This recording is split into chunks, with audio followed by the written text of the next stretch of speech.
నల్గొండ జిల్లా అంటే మనందరికీ తెలిసిందే, ఎంతో చరిత్ర కలిగినటువంటి జిల్లా.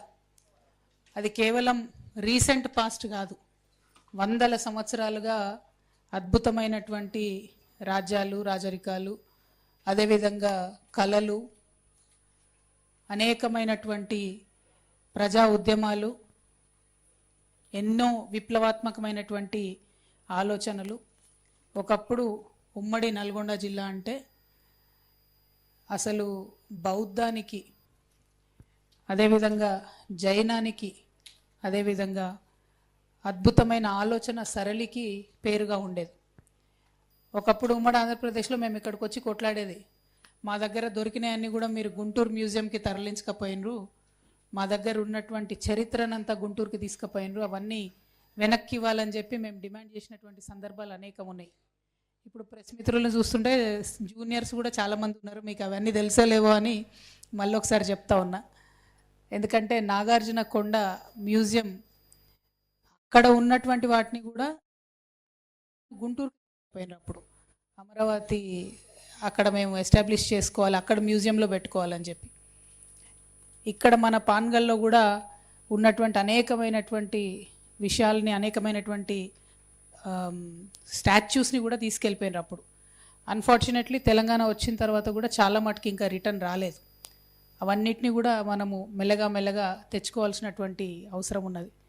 జాగృతి ఆధ్వర్యంలో చరిత్రను వెనక్కి తీసేటటువంటి ప్రయత్నంలో మేము కృష్ణపట్టి అంతా తిరిగితే, మన నల్గొండ దగ్గర కృష్ణపట్టిలో గ్రీక్కి సంబంధించినటువంటి, రోమన్ ఎంపైర్కి సంబంధించినటువంటి కాయిన్స్ స్వయంగా మాకు కూడా దొరికినాయి. చిన్న చిన్న స్టోన్స్ చూస్తే 60,000 ఏండ్ల చరిత్ర ఉన్నటువంటి ప్రాంతంగా నల్గొండను మనము చూసుకోవడం జరిగింది. అంటే ఎంతో చరిత్ర ఉన్నటువంటి జిల్లా. మన పచ్చల సోమేశ్వరాలయం చూసినా, ఛాయా సోమేశ్వరాలయం చూసినా, మన పిల్లల మరి చూసినా, ఏది చూసినా కూడా చాలా పురాతనం. అంటే అంత గొప్ప ఘనమైన చరిత్ర. ఒక పక్క ఆ చరిత్ర ఉంటే, ఇంకొక పక్క మనము సాయుధ రైతాంగ పోరాటం, ఏ ఊరిని దట్టినా, ఏ గడపను దట్టినా ఆ జ్ఞాపకాలు లేనటువంటి ఇల్లు నల్గొండలో కనపడదు. ఆ సాయుధ రైతాంగ పోరాటము మొన్నటి దాకా అన్ఫార్చునేట్లీ మల్లు స్వరాజమ్మ అమ్మగారిని కోల్పోయినాం మొన్న. కానీ వారందరి స్పిరిట్ ఇప్పటి వరకు కూడా బతికుండడం, ఆ చైతన్యం ఎక్కడో దగ్గర నల్గొండ జిల్లా ప్రజల ఆలోచన సరళిని, వాళ్ళు ఓటు వేసే విధానాన్ని, వాళ్ళు సమస్య గురించి విశ్లేషించే విధానాన్ని, ఆలోచించే విధానాన్ని అన్నిటినీ కూడా ప్రభావితం చేస్తూ ఉంటుంది. ఇది ఆలోచన పరుల జిల్లా, ఇది చైతన్యానికి మారుపేరైనటువంటి జిల్లా. ఈ జిల్లాలో ఇక్కడి ప్రజలతో నేను తెలంగాణ ఆడబిడ్డగా, ఈ జిల్లాలో దాదాపు ప్రతి నియోజకవర్గంలో తెలంగాణ ఉద్యమంలో చాలా చోట్లకి తిరిగినటువంటి వ్యక్తిగా, అంతకుముందు హుజూర్ నగర్ ఇక్కడ ఉన్నప్పుడైతే ఇక్కడ సిమెంట్ ఫ్యాక్టరీలు ఉన్నాయి, ఉద్యోగాలు వేరే వాళ్ళకి ఇస్తున్నారని చెప్పి ఒక ప్రత్యేక కార్యాచరణ తీసుకొని కొలువు కోసం కొట్లాట అనే కార్యక్రమంతో తెలంగాణ ఉద్యమం అంతా కూడా ఫైట్ చేసినాం ఇక్కడ పిల్లలకు ఉద్యోగాలు రావాలని. దాదాపుగా ప్రతి నియోజకవర్గంలో బతుకమ్మ ఎత్తుకొని తిరగనటువంటి మండల కేంద్రం లేదు కావచ్చు. మరి అటువంటి జిల్లాలో ఇవాళ నేను తెలంగాణ జాగృతి జనంబాట పేరుతోని ఈ జిల్లాకు రావడం జరిగింది. జనంబాట ఎందుకు పట్టింది జాగృతి అనేటటువంటి అంశం ఇక్కడ జిల్లా ప్రజలకు చెప్పాల్సినటువంటి బాధ్యత నా మీద ఉందని చెప్పి నేను భావిస్తూ ఉన్నాను. ప్రత్యేకించి మీ అందరికీ తెలుసు, తెలంగాణ రాష్ట్రం ఏర్పాటు నీళ్లు, నిధులు, నియామకాలు అనేటటువంటి ఒక ట్యాగ్ లైన్తో మనం తెచ్చుకున్నాం. వచ్చిన 10 ఏళ్లలో అనేక విజయాలను సాధించినాం. ఇంకా సాధించాల్సినటువంటి విజయాలు కూడా చాలా ఉన్నాయి. దానికి పెద్ద ఉదాహరణ మన నల్గొండ జిల్లానే. తెలంగాణ రాగానే మన నీళ్లు మనకు వస్తాయి అనుకున్నాం. నల్గొండ జిల్లాలో 10 సంవత్సరాలలో కృష్ణా జలాలు మనకు సంపూర్ణంగా అందినా లేదా ఒక్కసారి నల్గొండ ప్రజలు గుండె మీద చేసుకొని ఆలోచన చేయాలి. నల్గొండ అంటే ఏముంటుంది, మనకు సాగర్ నుంచి వచ్చే నీళ్లు ఉంటాయి, ఎలిమినేటి మాధవరెడ్డి గారి దగ్గర నుంచి ఆ ప్రాజెక్ట్ నుండి వచ్చే 2.5 లక్షల ఎకరాలు అది ఉంటుంది పారకం. డిండి పూర్తి అయితే 3.5 లక్షల ఎకరాలు పారుతుందని అనుకుంటాం. ఇక మూసి, నిన్న మొన్న ముఖ్యమంత్రి గారు మొదలుపెట్టిన తక్కువ పారకం ఉన్నా కూడా మూసి, ఎస్ఎల్బిసి ఆ టనలు పూర్తయితే, దాని నుంచి వచ్చేటటువంటి ప్రాజెక్టులు పూర్తయితే 3.5 లక్షల ఎకరాలు దాంతో రావాలి. ఎస్ఆర్ఎస్పి స్టేజ్ 2తోని కొంత పారకం ఉంటుంది. తర్వాత కొంత కాళేశ్వరంతో, అంటే ఉమ్మడి నల్గొండ జిల్లాలో గంధమల్ల, బసవపూర్ ఇవన్నీ అయితే దానికి, అట్లనే దేవాదులతోని ఇంకొంత పారకం ఉంటుంది. గోదావరి కొంత పాగం ఉన్నా కూడా మేజర్ డిపెండెన్సీ కృష్ణ. మరి 12 ఏళ్లలో 10 ఏళ్ళు బీఆర్ఎస్ పాలన, 2 ఏళ్ళు కాంగ్రెస్ పాలనలో కృష్ణా నదీ జలాలను మనం తెచ్చుకోగలిగినామా? ఈ ప్రశ్న ఖచ్చితంగా నల్గొండ జిల్లాలో ఉన్న ఆలోచన పరులు తమను అడగాల్సినటువంటి అవసరం ఉంది. ఇవాళ జాగృతి పేరుతో జనం బాట పట్టడానికి కారణం ఏంటంటే, నాగార్జున సాగర్ కిలోమీటర్ దూరంలో డ్యామ్ కనబడుతుంటుంది, నీళ్లు కనబడుతుంటుంది. 4 నుంచి 5 మండలాలకు చుక్క నీరు ఉండదు. నెల్లికల్ లిఫ్ట్, చిన్న లిఫ్ట్ అయిపోతే 25,000 ఎకరాలకు 4 మండలాల ప్రాంతంలో నీళ్ళు వస్తాయి. అడిగేటోడే లేదు. 12 ఏళ్ళు అవుతుంది. 2024లో వరద వచ్చి కొట్టుకపోయింది. అది కొంచెం 2 ఏళ్ల నుంచి ఏం పని అవుతలేదు. అంతకుముందు కాంగ్రెస్ గవర్నమెంట్ కేసీఆర్ గారిని తిట్టిపోసింది, ఏం పనులు అవుతలేవు మా నల్గొండలో, ఏం పనులు అవుతలేవు మా నల్గొండలని. మరి మీరు వచ్చి 2 ఏళ్ళు అయింది కదా, సమస్యలు తీరినాయా? బీఆర్ఎస్ ఉన్న సమస్యలు ఉన్నాయి, కాంగ్రెస్ వచ్చిన సమస్యలు ఉన్నాయి. అంటే దీని మాకు అర్థమైంది, తెలంగాణ జాగృతి నుండి అడిగే వాళ్ళు ఒకరు ఉండాలి, నిరంతరం ప్రభుత్వాల మీద ఒత్తిడి పెట్టే వాళ్ళు ఒకరు ఉండాలి. దానికోసమే జాగృతి జనం బాట కార్యక్రమం తీసుకున్నాం. నిన్న నెల్లికల్ పోయినాం, సుంకిశాల క్యాన్సిల్ అయింది. సుంకిశాల అయితే మరీ దారుణం. హైదరాబాద్కు 50 ఏండ్ల దహార్తిని తీర్చడానికి సుంకిశాలను సెకండ్ ఆల్టర్నేట్గా పెట్టుకుంటామని చెప్పి అప్పుడు కేటీఆర్ గారు వచ్చి ఓపెనింగ్ చేసిండ్రు. మొన్న 2024లో వచ్చిన వరదకు ఎంత ఘోరం అంటే మొత్తం రిటైనింగ్ వాళ్ళు కొట్టుకపోయింది. అయితే కాంగ్రెస్ గవర్నమెంట్ వచ్చింది అప్పటికే. ఆ రిటైనింగ్ వాళ్ళు కొట్టుకపోతే కనీసం ప్రభుత్వం బయటికి చెప్పలే వార్త. అసెంబ్లీ నడుస్తుంది, వార్త ప్రభుత్వం బయటికి చెప్పలే. ఆ ఎంప్లాయీస్ ఎవరో అన్ఎక్స్పెక్టెడ్గా తీస్తున్న వీడియోలో ఆ కొట్టుకపోయే విజువల్ ఉంటే అది ఎంప్లాయీస్ షేర్ చేసుకోగా మెల్లగా తర్వాత బయటకు వచ్చింది వార్త. సరే బయటకు వచ్చింది సుంకిశాలలో.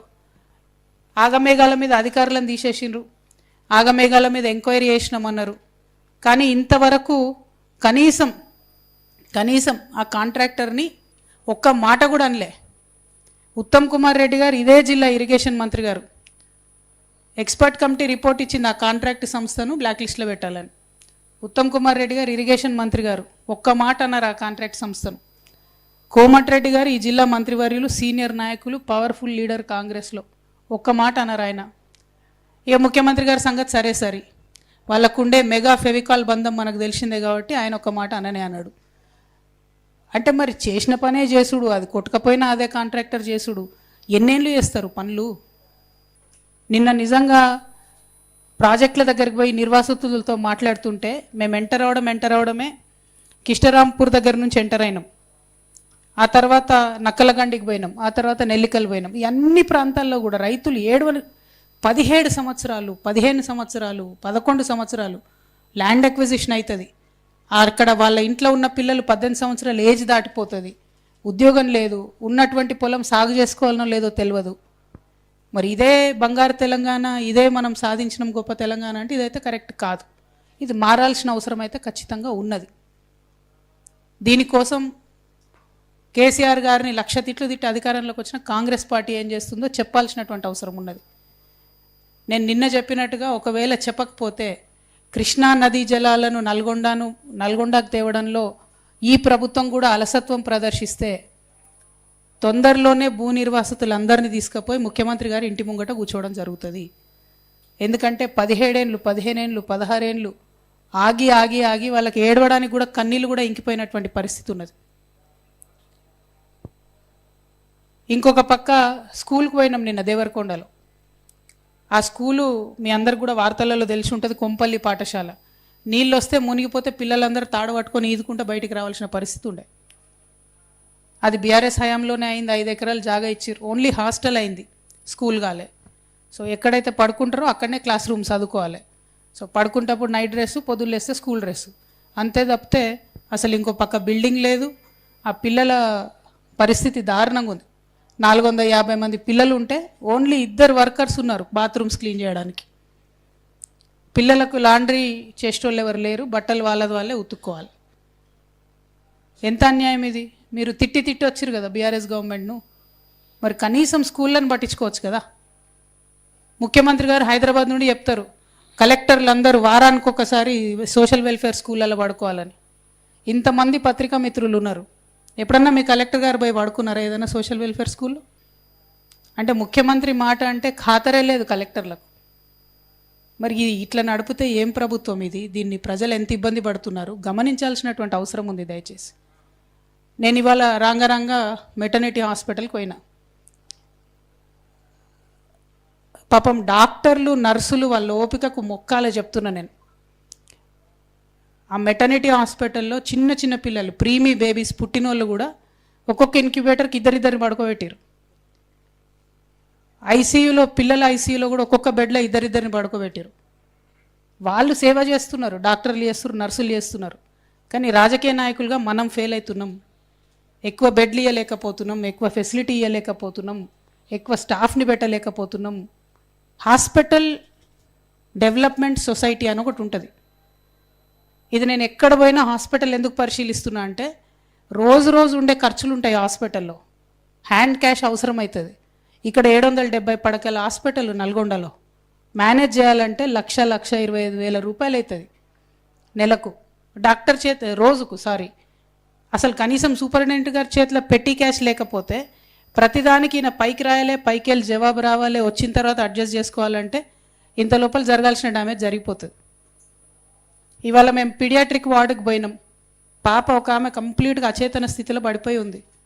ఏం చేయలేకపోతున్నారు వైద్యులు. ఏమైందన్నా, ఎందుకు, ఏం డాక్టర్ గారు ఏంది అంటే ఎంఆర్ఐ లేదు మేడం, ఇక్కడ ఇబ్బంది ఉంది, పంపితే నీలోఫర్కి పంపాలి. సరే వాళ్ళని అడిగినాం, నీలోఫర్కి పోతారమ్మా మరి అంటే చేతిలో రూపాయి లేదమ్మా, ఎట్లా పోవాలి అంటే దయనీయమైన పరిస్థితి. నేనేమంటున్నా, ఎవరి మీద విమర్శ కాదు, ఇది పాలిటిక్స్ కాదు. ఇప్పుడు పాలిటిక్స్ చేయాల్సిన అవసరం లేదు, ఎందుకంటే ఇంకా 3 ఏళ్ళు టైం ఉంది ఎన్నికలు రావడానికి. లాస్ట్ 1 ఇయర్లో పాలిటిక్స్ చేసుకోవచ్చు. జాగృతి ఇమీడియట్గా మా జిల్లా నాయకులు లేదని అంబులెన్స్ బుక్ చేసి వాళ్ళే పంపించారు. మా తమ్ముడు సందీప్ బాధ్యత తీసుకొని పంపించేసిండు నీలోఫర్కి. అట్లా ఎంత అటెండ్ అవుతాం, ఎంతకని చేస్తాం, ఎవరెవరు చేస్తాం? ప్రభుత్వంలో ఆ వ్యవస్థను పటిష్టం చేసుకోవాల్సినటువంటి అవసరం ఉన్నది.